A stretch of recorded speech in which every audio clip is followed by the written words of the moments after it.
What's cracking, my friends, in the Google and Pixel community? Today, I'm excited to share everything you need to know about Google Pixel 8 models, including some problems you might encounter with them. So, let's dive right in. First things first, let me give you a brief on what the Google Pixel 8 models are all about. For those of you who don't know, the Google Pixel 8 and Pixel 8 Pro are the latest flagship smartphones from Google. Boasting some top-notch features and cutting-edge technology, these devices have already managed to impress many Android users out there.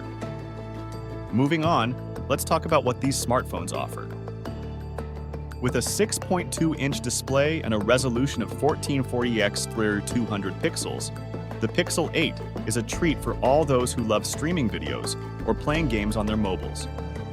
On the other hand, the Pixel 8 Pro has a slightly larger display size of 6.7 inches, 17 centimeters, and a better refresh rate of 120 Hz.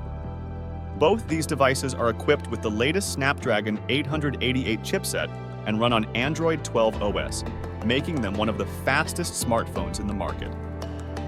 Additionally, they also feature 12 GB RAM and 256 GB of internal storage, making sure you never run out of space for your data or apps. Now, here's what Pixel phones are known for: their camera. The Pixel 8 series smartphones sport a triple rear camera setup featuring a 50MP primary lens, a 48MP ultra-wide lens, and a 12MP telephoto lens. The front camera is no less, with a 16MP lens capturing some unbelievably stunning selfies.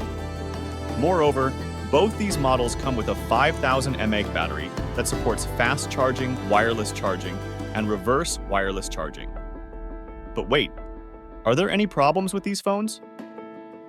Yes, unfortunately, some users have reported a few issues with these devices, like software glitches and hardware issues, especially with the Pixel 8 Pro model. Some users have reported screen flickering and heating issues as well, which could affect your user experience. So make sure to choose a reliable vendor and read some reviews before purchasing the Pixel 8 models. That's it, folks. I hope this video helped you understand everything there is to know about Google Pixel 8 models, including some issues you might face. And before you go, let me ask you, have you ever tried a Google Pixel phone before? And if yes, how has your experience been? Share your thoughts in the comments below.